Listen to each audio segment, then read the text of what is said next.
Railway Conversations with Doc Frank. Hello and welcome to another episode of Railway Conversations with Doc Frank. I'm your host of this podcast, Doc Frank, and my guest today is Venkata K. Originally from India, but presently living and working in Riyadh in Saudi Arabia. I came across Venkata more by accident via LinkedIn, and he spontaneously was happy to be interviewed by me for the podcast. The reason I wanted to interview him was, manifold.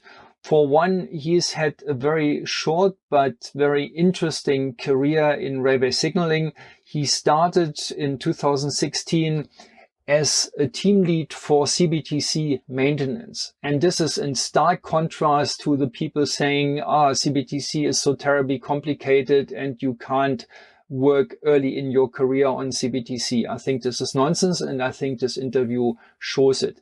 Another reason why I wanted to present this interview with Venkata is that he is working in maintenance, presently in testing and commissioning.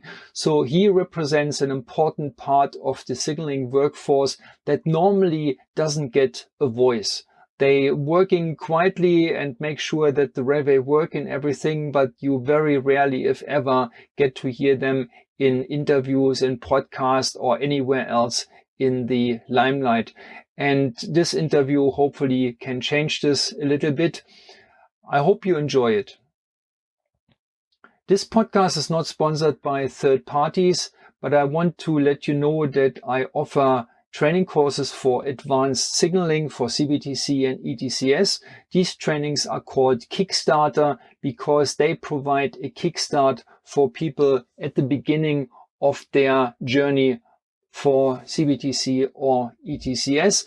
And it doesn't matter how much signaling knowledge and understanding they had before the training. Everybody is able to learn in those courses and to take something valuable away for their technical education on CBTC and ETCS, and also some life lessons about proper project delivery and other things related to that. The website, the course portal where you find information on these courses and where you can register for the next one offered is docfranktraining.podia.com. This docfranktraining.podia.com. I hope to see you at one of those training courses very shortly. And until then, please enjoy my railway conversation with Venkata K. Welcome to today's episode of this podcast. My guest is Venkata. He's from India, but he's currently working in Riyadh in Saudi Arabia. His career really served as almost a case study for a career in railways, and particularly a career in signaling, how to start this. Venkata, thanks very much for being here.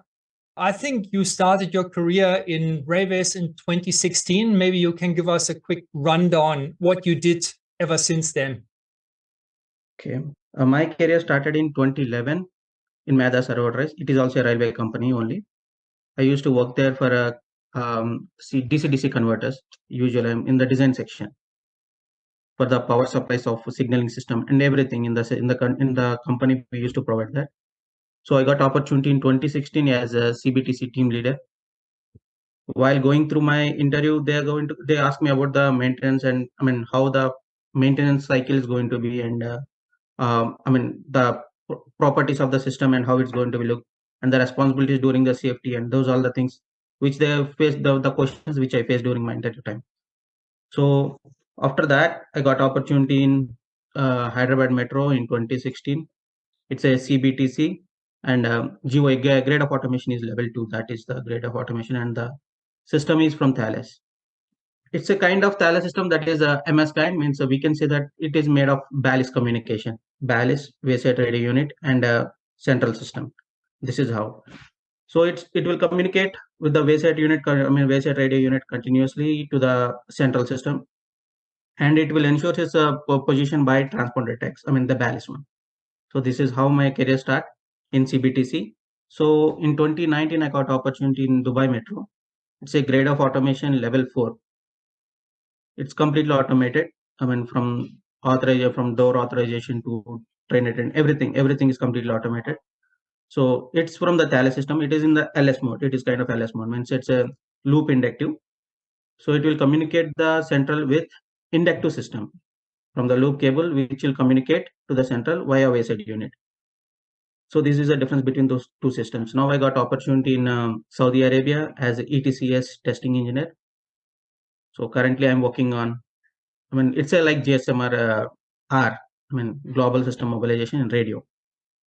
It is also similar to CBTC, but it extend level of mainline, not from the metro, it is from the mainline. So this is my career till now. Okay, so I think there are a number of things that are very interesting where I would like to dive a little bit deeper into it. One thing that struck me is that you worked on Thales signaling technology for the last 6 years, but for the last 5.5 years, you didn't really work for Thales. You were always on the operator and maintainer side. So in Hyderabad, I think you worked for Keolis and on the Thales technology, but not for Thales, but for Keolis. And in Dubai, again, you worked for the operator and maintainer of the system, which was first Serco, and then I think it was taken over by Keolis in 2021 or so. Yeah, and only now where you started working on ETCS, you actually work for Thales. Is that correct? Exactly. It's a Thales system. ETC is Thales system. I remember quite well when I started my own journey in CBTC, and I found it quite difficult at the time. That was around 2009. I worked in mainline signaling my entire career so far, to do with ETCS for about 10 years since 1999. And before that was conventional signaling. And when I started with CBTC, I found it relatively difficult to learn about this new technology. Maybe you can tell us a bit how you started your CBTC journey and whether you got any help to get acquainted with that technology. Yes. I want to share this a small thing that it's just not. The CBTC system is not at all difficult. It is not like a mainline system. CBTC is completely limited to the metro systems only. Okay, and the point here is CBTC systems are like we will know the basic infrastructure. We need to know what the automation level it is.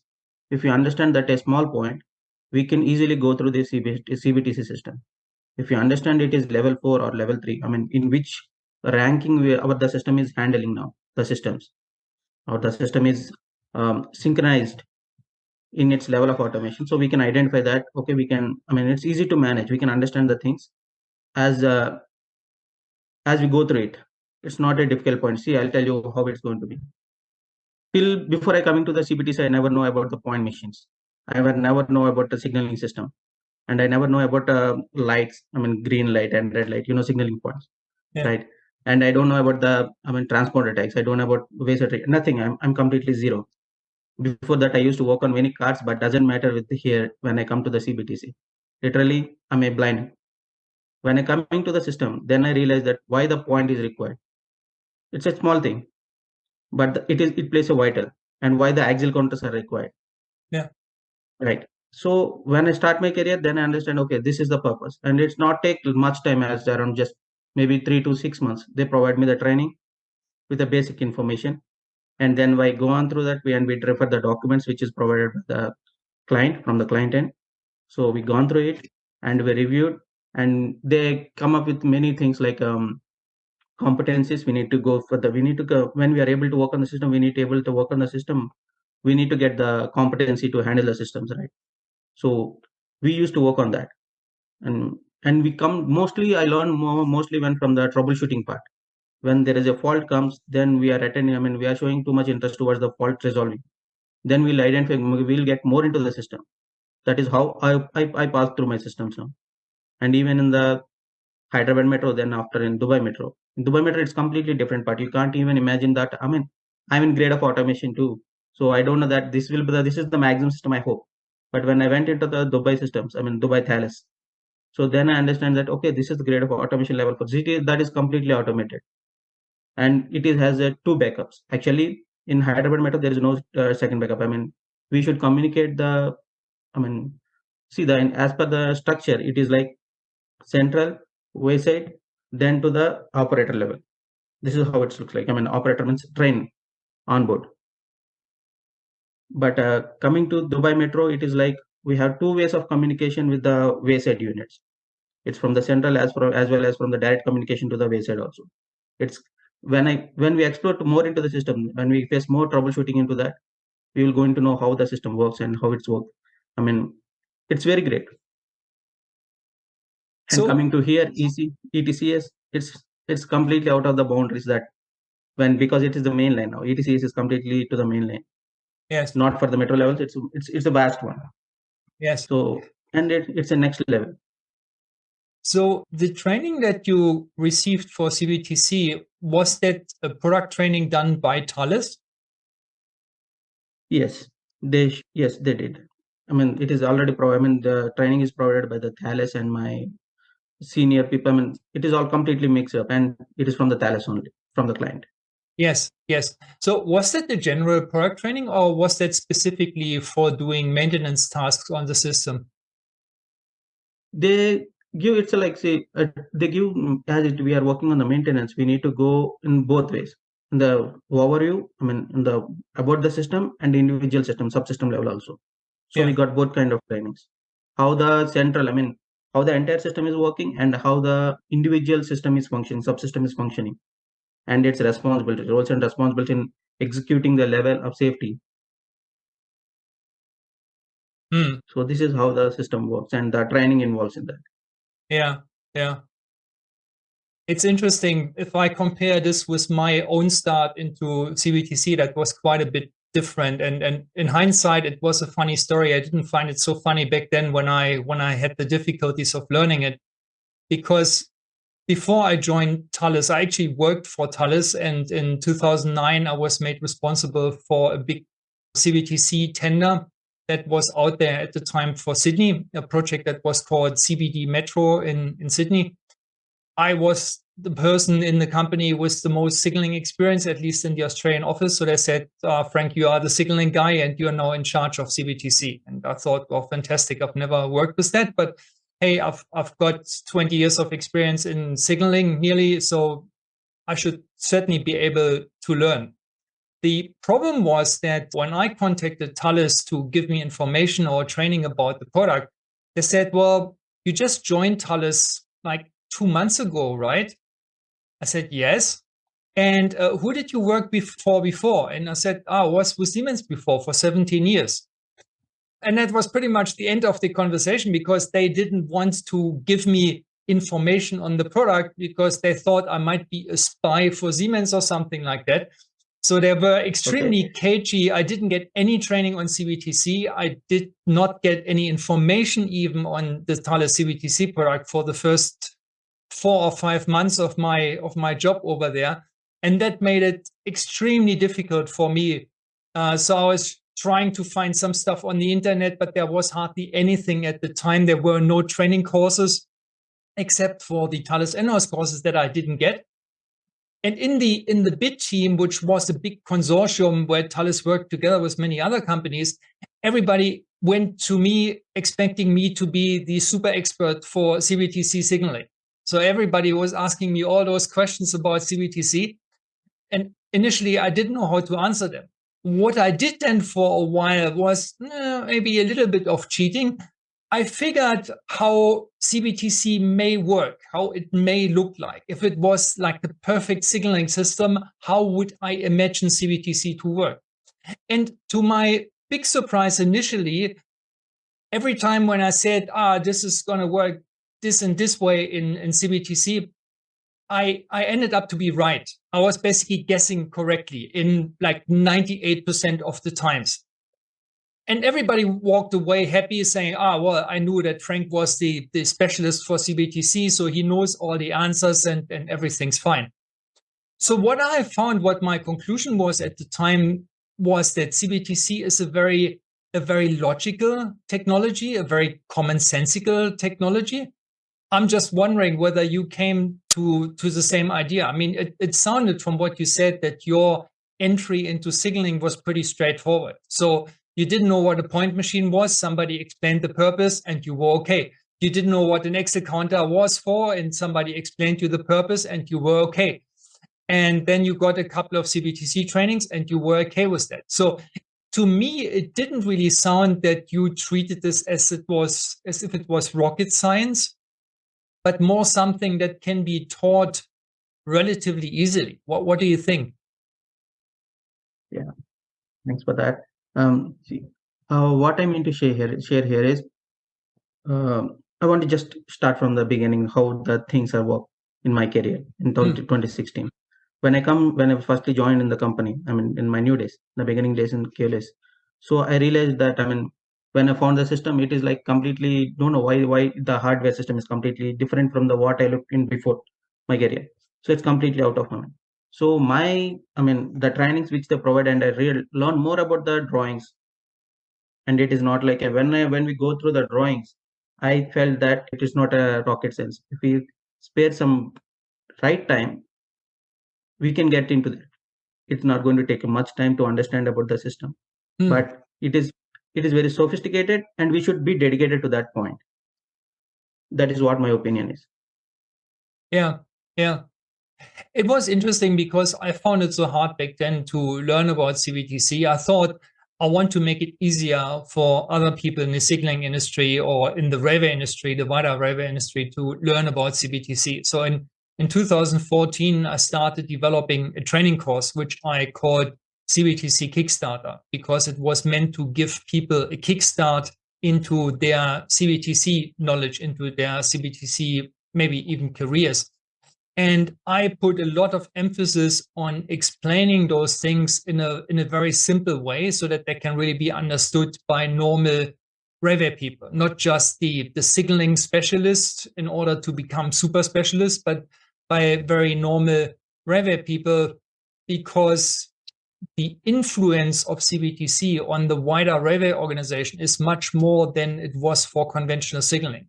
In conventional signaling, everything was done by the signaling department, and the rest of the railway didn't need to know much about it. Yeah, the train driver needed to know what it means when a signal shows green or when a signal shows red or yellow or whatever. But other than that, most parts of the rail organization didn't really have to know what signaling was. In CBTC, it's a different thing, because now suddenly you've got automatic train operations. So now the train drivers need to understand that they have signaling equipment on board the train and what it does and how they handle it. The operators in the control center have much more sophisticated automated technologies, and the whole operation of the organization changes. Yeah, especially if they come from an old signaling background. I mean, Dubai was an example of a greenfield metro. They didn't have a metro before. When it was built and commissioned on the 9th of September 2009, I remember that date, 999. That was a very special date in the Middle East, not just in Dubai. And it was a completely new metro. So the entire operation started from scratch. And of course, the entire operation was focused on that new technology right from the start. It's a very different thing if you have a brownfield railway, an existing railway, which used to do conventional signaling for many, many decades. And then suddenly this new CBTC technology comes in, and suddenly the entire organization needs to change from a conventional railway to a high capacity, high performance railway, where things are measured in seconds and no longer in minutes. And that's a huge change for the entire organization. And that's where I thought that people really need to get to know about CBTC, even though they were never interested in signaling, because they never had to be interested in signaling. Yes. How do you see the influence of CBTC for the wider railway organization? I mean, you obviously work directly on the product, you did maintenance, and at the moment you're doing testing and commissioning. But how do you see the impact of those technologies for the wider parts of the railway organization? It's actually, it's a good sign of development. The dedication, not a dedication, we can't say that it's a dedication. It's a like sophisticated and dedicated system that ensures the safety at extreme level. That is how I can mention it. So, and it's very good thing. it's a great approachment towards that. Yeah. How did you come from Hyderabad to Dubai? How did this come about? I mean, you changed employers. You went from Keolis to Serco. What made you change? How did it come about that you went from Hyderabad in India to Dubai? So the thing is, this happened when I felt that I learned sufficient I got opportunity in the Hyderabad Metro as a team leader. So when I'm going through it around 3.5 years, I felt that I already team up with the 2 to 3 teams. I mean, I trained 2 to 3 teams in my era, in my time phase. So I felt that I need to make up a new change. When I'm looking for that, then I got opportunity from Dubai Metro. Vishwanath Garg is one of the person who approached me at that moment. I mean, I got approached to him and he shared me information that there is a requirement for the position of team leader in ATC from the say Dubai Metro. So I applied for that. Then I got opportunity. So, but the things is that it looks very similar, but the system and the automation levels are completely different in extreme level, in extent level. Yes, yes. It's completely different because in Hyderabad Metro there are axial counters. We have wayside radio units, but coming to the Dubai Metro there is no wayside radio units. It's completely different, depend on FIDs and loop cables. So it's completely different part. But when I gone through it and when I gone through the interview and they question me what the system, how the system works and the infrastructure, I mean the architecture of the CBTC systems, and they ask me about the balance and kind of all the questions. I mean they come up with all the kind of CBTC related questions. So I gave them how the signaling system works, and I gave them the purpose of point missions and everything.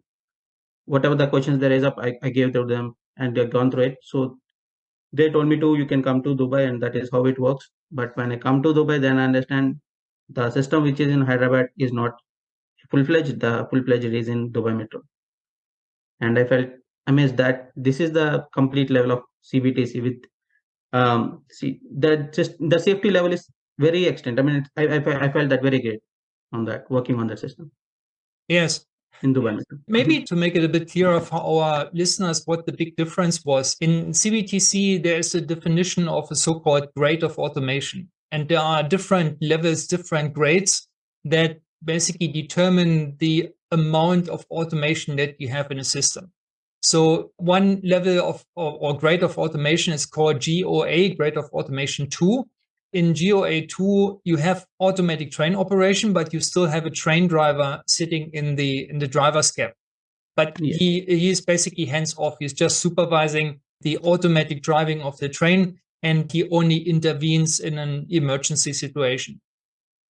In contrast, and that was a system that Thales had done in Hyderabad. In Dubai, on the other hand, that's a so-called GOA 4, grade of automation 4, which is a completely unattended train operation. So you don't have any service personnel, no train driver, no nothing on board of the train, just the passengers. And that means the train needs to run completely, fully automated. And that also means that the train has to replicate what the train driver did in GOA 2. And one of the things that the train driver does in GOA 2 is supervising the driving of the train and intervening if anything is out of the ordinary, like an obstacle on the track or anything like that. So in GOA 4, you don't have that. You're basically losing the eyes of the train driver. And that means you need some automatic systems that replace those human functions of the train driver. So it's a quite significant difference between GOA 2 and GOA 4. What I would be interested in, did you get any additional training to get you from your existing GOA 2 knowledge in Hyderabad to handling a GOA 4 system in Dubai, or was that basically self-education? No, it's not a self-education. When I reached to Dubai, then they gave me again training from the scratch. From the scratch, they gave me the training of about the grade of level 4 automation. Yes.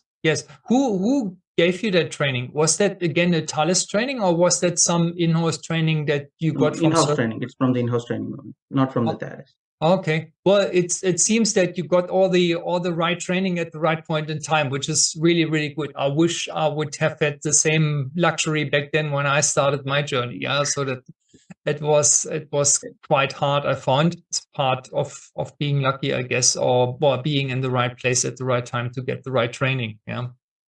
What I found interesting and probably quite instructive is almost like a career rule that if you change from one job to the other, you normally should only change one variable. So if you say one variable is the kind of work that you do or the role that you're having, and another variable is, for example, the company you work on or the country you work in or so, then it works normally quite well if you only change one of the variables. So, for example, you were a maintenance team leader in Hyderabad and you were still a maintenance team leader in Dubai. So that was one thing that stayed the same. But what changed, obviously, was the company you worked for and the country you worked in. Yeah. So it was a change of jobs or a change of employers, but the task was pretty much the same, just with a different technology. Yes. So what was interesting, though, was your last job change coming to Saudi Arabia and working on ETCS. It seemed to me that you changed employers and you went to a different country as part of that, but you also changed from a maintenance role into a testing and commissioning role. How did this work? Was this change more difficult than the previous changes? No, actually, there is a involvement of, I want to say this, share this information. During the time of 2020, we have a Route 2020 in Dubai. You might know that we have Expo in Dubai. Yes. In Dubai, Route 2020, right? That is a project which extended in Dubai Metro. That is the extension project for Dubai Metro. So during that time, I joined after the commissioning of the system, so I don't know about the system basic level, how the testing is gone through it. But in Route 2020, while they're performing the testing and commissioning, I involved in that. I participated in myself from my end. So that is where I gone through the system integration level and how the systems are communicating with the wayside, and that is how I got interested into the testing and commissioning part. That makes a lot of sense. So basically what happened in Dubai was that you diversified your career by doing not just maintenance, but also getting involved in testing and commissioning. That makes a lot of sense because then when you started that job in Saudi Arabia, you could already build on an existing experience in testing and commissioning. Okay, that makes perfect sense. So that gets my world image of career development back in order. Yeah. What I would be interested in is your change of technologies from your previous roles on CBTC in Hyderabad and Dubai to the ETCS technology that you're dealing with now in Saudi Arabia. So if you compare those two technologies, there are some similarities. For example, the architecture between radio-based ETCS and radio-based CBTC, but there are also differences in terms of hardware functionality and so on. How did you manage this transition from one technology to the other? Okay. The point here is the basic architecture is very similar between the CBTC and ETCS system. Now coming to here in the Dubai and the ETCS in Saudi Arabia, I gone through again same to the documents and the test procedures which we are following here and the standards of the system level. And the second thing is that we need to go through the in-depth of the card. The card level and in the board level, we need to go on through this level. So it's completely apart from that. We need to learn on the more about the documents. We need to work more on the system level. Like we need to go through the past documents, experiences, and I got a good mentor here, who is my senior here. He's working very fine, and he shared me that most valuable information with me. So it's a different part. It's good, and this is how we can get through it. It's very similar, but it's not the same with CBTC. The range and the see, in CBTC, we have the wayside radio unit. It is with the dedicated frequency range. And here also in basic GSMR, the global system population of radio waves, it is also in the different frequency range. But the point here is the ranges are different. So we need to go through this. And the system of operating levels also. In the operating levels, what I mean to say here is in ETCS system, we have integrated with the signals also. In CBTC, there is no signals. So when I come to here, I gone through the documents and I gone through the past test reports. This is how it works. Yeah. Okay. Did you get training again when you started working on ETCS? Not a lot. I mean, it's not kind of training, but we share the knowledge sharing. We can say that it's a knowledge sharing. It's not a training, it's a knowledge sharing. Okay. But that was more between colleagues. You didn't go on another course for Thales ETCS technology for the product or so. Okay. All right. Yeah, but it's certainly helpful if you have colleagues, and you mentioned the word mentor before. If you basically have more experienced colleagues that like take you under their wings and tell you all the things that you need to know and which documents to read and what things to focus on and so on. That seems to have worked quite well. Yeah. And I think the outcome is quite an impressive career. I mean, considering what you've done in a period of only 6 years, working on 3 different quite important projects, which are really landmark projects in the respective countries. Hyderabad Metro is certainly one of the better known metro systems in India. Yes. Dubai has been the landmark metro project in the Middle East.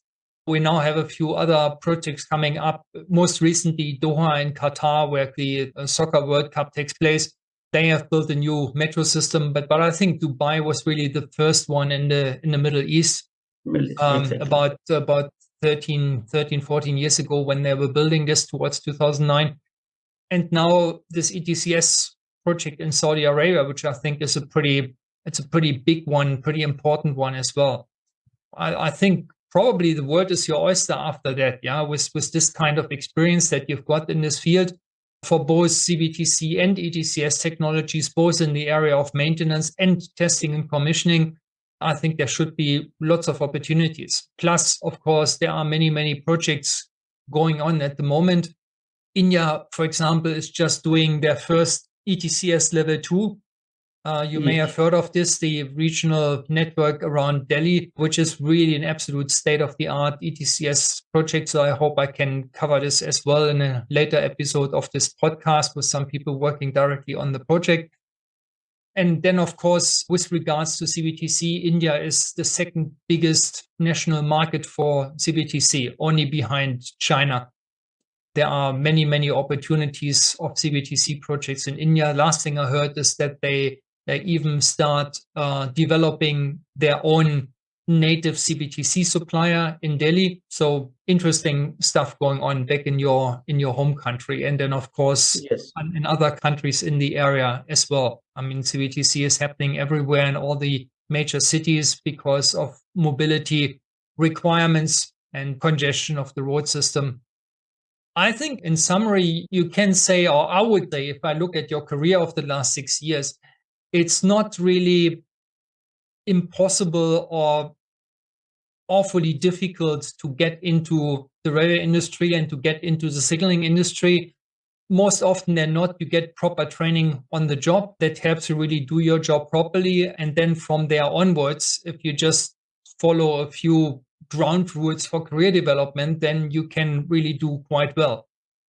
I hope this serves some of our listeners for their own career ambitions, if they want to move into the railway industry, or if they are already in the railway industry and they're considering a career step into signaling, then I think your example is a pretty good one, that this is absolutely doable and feasible and not impossible. And hopefully we could also do a little bit of busting the myth that signaling is like a dark art or rocket science or something like this. I found these statements really terrible, and I've heard them way too often. So whenever I find an example where I said, see, it's not that difficult, then I'm quite happy to present that. So with that, I think it's time for us to come to an end. Thank you very much for your time, and thanks for sharing your career experience with us. And I really think that can serve many of our listeners and was of interest to everyone.